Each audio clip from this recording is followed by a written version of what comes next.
that at age 21, I was Illinois Secretary of State. At age 27, I was a justice of the Illinois Supreme Court. At age 30, I was a United States Congressman. At age 37, I was a United States Senator. And in 1841, I was head of the Democratic Party. And in 1858, I held back the most fights that's ever happened to me for my senatorial seat by a Republican upstart named Lincoln. And even my own party. And then it seemed as if, poof, I disappeared. It's Lincoln this, it's Lincoln that. We live in the land of Lincoln. He's on the $5 bill. Can I get my face on the penny? Oh no, he's on that too. When one is thrown on the dust heap of history, one can have no justice. But in 1858, after those debates for senator, I regained my seat. But in 1860, problems arose. It wasn't just Abraham Lincoln and myself running for president. There were two others, Mr. Bell and John C. Breckinridge of Kentucky. He split the party, the Democratic Party, so it was incredibly difficult. And I did not become president of the United States. Was I bitter? What do you think? But there's one thing, ladies and gentlemen. I love my country. I'm a patriot. And whatever it would take to help lead this nation, I would do. So when Abraham Lincoln called, I came. And he asked me to speak. And I came. He wanted me to save the flag. So almost 150 years today, I am back in this wonderful room to speak to you what I spoke to our legislature.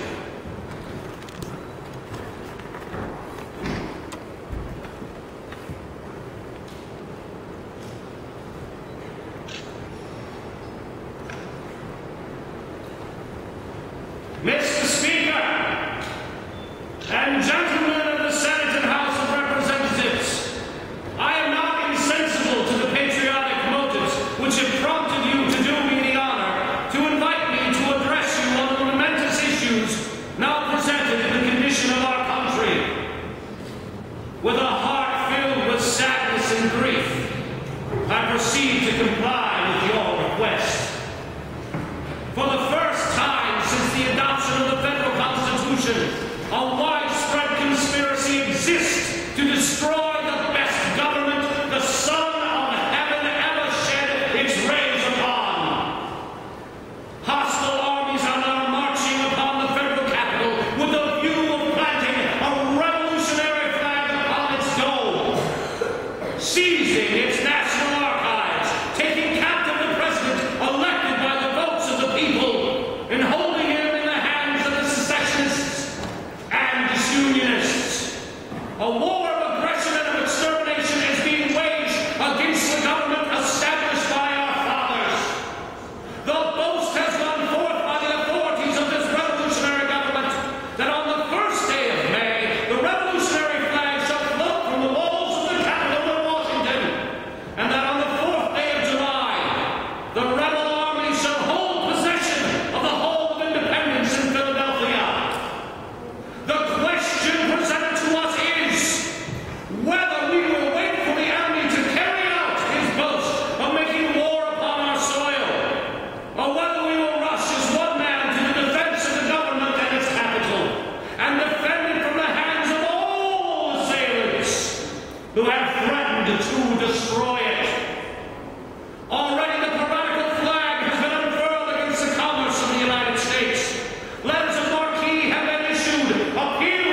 The navigation of our great river into the Gulf of Mexico is obstructed. Hostile batteries have been planted upon its banks. Custom houses have already been established, and we are required now to pay tribute and taxes without having a voice in making the laws imposing them or having a share in the proceeds after they have been collected. The question is whether this war of aggression shall proceed. And we remain with folded arms, innocent spectators, or whether we shall meet the aggressors at the threshold and turn back the tide of revolution and usurpation. So long as there was a hope of a peaceful solution, I prayed and implored for compromise. I can appeal to my countrymen with confidence that I have spared no effort, omitted no opportunity to secure a peaceful solution of all these troubles, and thus restore peace, happiness, and fraternity to this country. When all propositions of peace fail and the war of aggression is proclaimed, there is but one course left for the patriot, and that is to rally under that flag which has waved over the Capitol from the gates of Washington and around the government established by Washington, Madison, Hamilton, and their compeers. What is the alleged cause for this invasion of the rights and authority of the government of the United States? The cause alleged is that the institutions of the southern states are not safe under the federal government. What evidence has been presented that they are insecure? I appeal to every man within the sound of my voice to tell me at what period from the time that Washington was inaugurated down to this hour have the rights of the southern states, the rights of the slaveholders, been more secure than they are at this moment, when the whole history of this government has stood so firm a basis. For the first time in history of this republic, there is no restrictions by the act of Congress upon the institution of slavery anywhere within the limits of the United States. That it cannot be the territorial question that has given them a cause for rebellion. When was the fugitive slave law executed with more fidelity than since the inauguration of the present incumbent of the presidential office? Can any man tell me of any one act of aggression that has been committed or attempted since the last presidential election that justifies the violent disruption of the federal union? I ask you to reflect and then point out any one act that has been done, any one duty that has been omitted to be done, of which any one of these disunionists can justly complain. Yet we are told, simply because a certain political party has succeeded in a presidential election, they continue to consider that their liberties are not safe, and therefore they are justified in breaking up the government. The first duty of an American citizen or of a citizen of any constitutional government is obedience to the Constitution and laws of his country. I have no apprehension that any man and woman in Illinois or beyond the limits of their own beloved state will misconstrue or misunderstand my motive. So far as any of the partisan questions are concerned, I stand in equal, irreconcilable, and undying opposition both to the Republicans and the secessionists. You all know that I am a very good partisan fighter in partisan times, and I trust you will find me equally as good a patriot when the country is in danger. Now, permit me to say the assembled representatives and senators of our beloved state, composed of men of both political parties, in my opinion, it is your duty to lay aside for the time being your party creeds and party platforms, to dispense with your party organizations and partisan appeals, to forget that you are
friend and foe.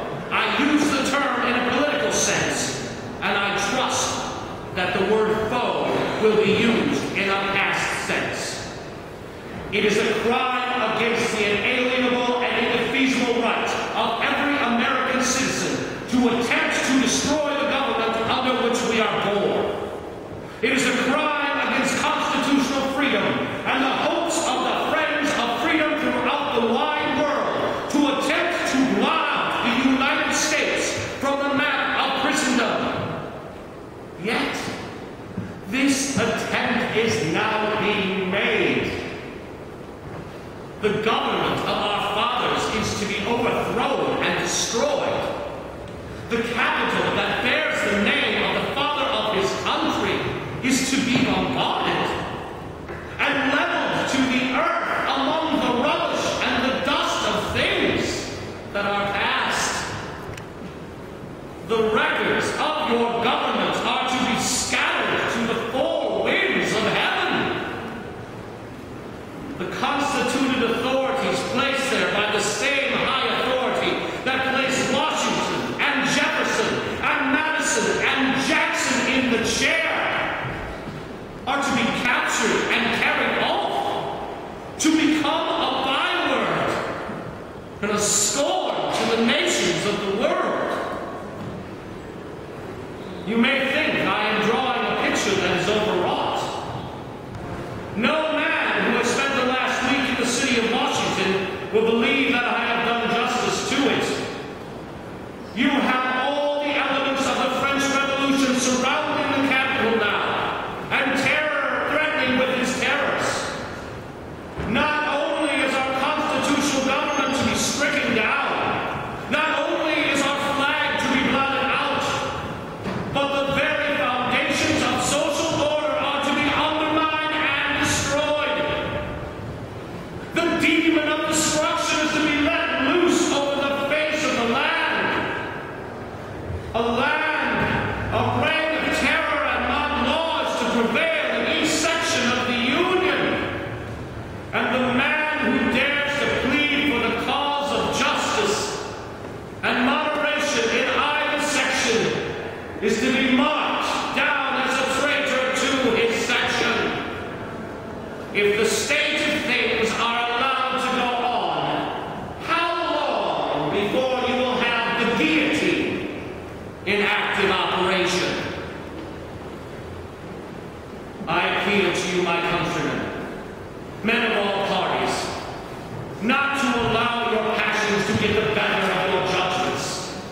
Do not allow your vengeance upon the authors of this great iniquity to lead you into a rash and cruel and desperate acts upon loyal citizens who may differ with you in opinion.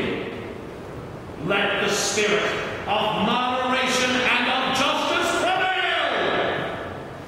You cannot expect within so few weeks after an excited political canvass that every man can rise to the high and patriotic level of forgetting his partisan prejudices and sacrifice everything upon the altar of his country.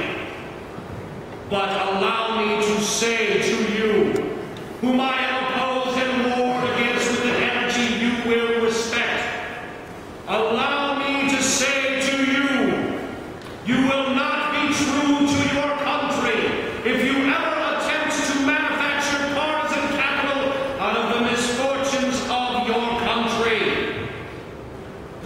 When calling upon Democrats to rally to the tented field, leaving wife, child, father, and mother behind them, to rush to the rescue of the president that you elected, do not make war upon them and try to manufacture partisan capital at their expense out of a struggle in which they are engaged from the holiest and purest of motives. Then I appeal to you, my own Democratic friends, those men that have never failed to rally under the glorious banner of a country. Whenever an enemy at home or abroad has dared to assail it, to you with whom it has always been my pride to act,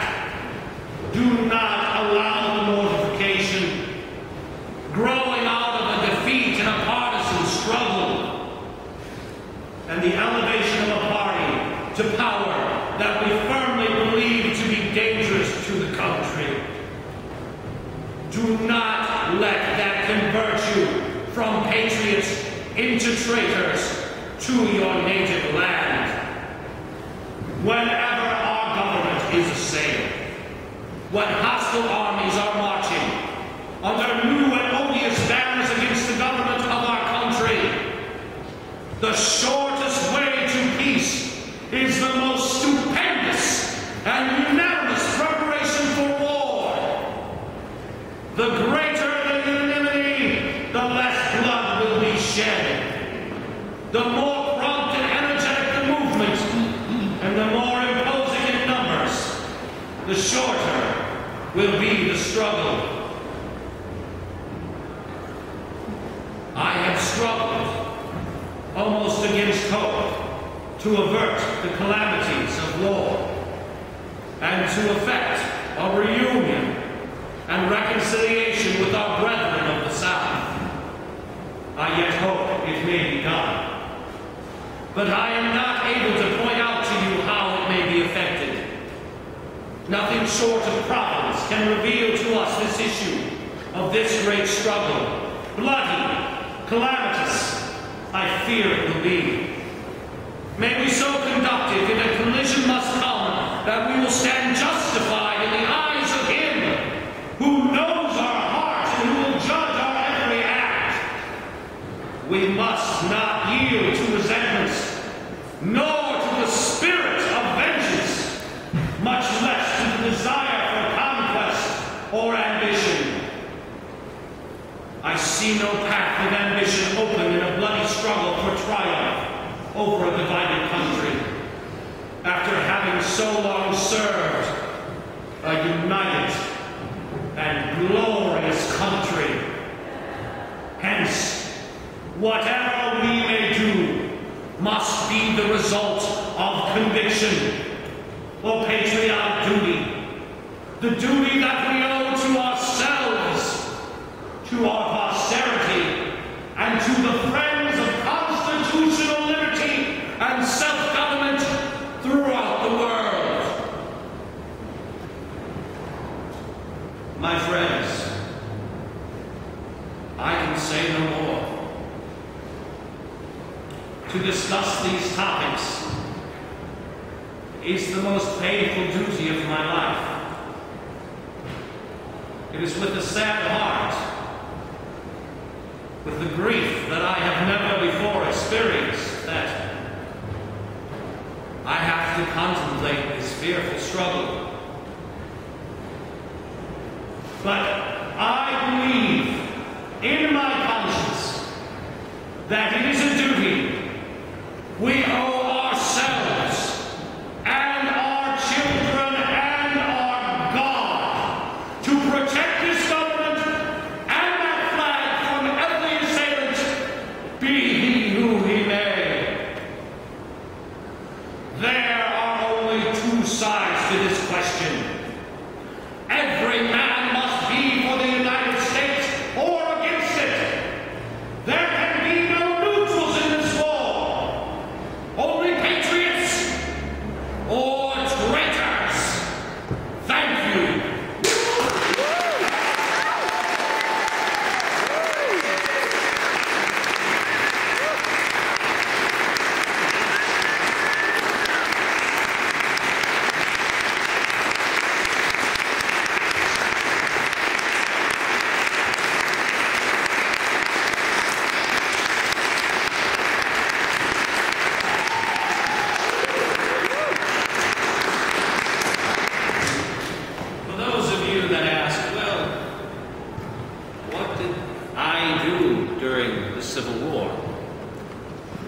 Some of you don't know that after this speech, I went back to Chicago, and in less than 2 months I died.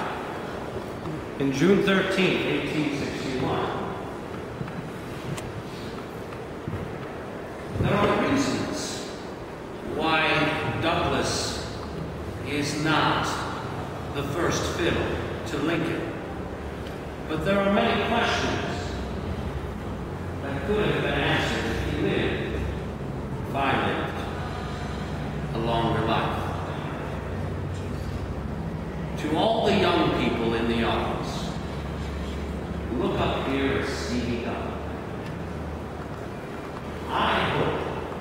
when you're in your history class, I know that we all love Lincoln. We should all love Lincoln. But we cannot forget Stephen A. Douglas.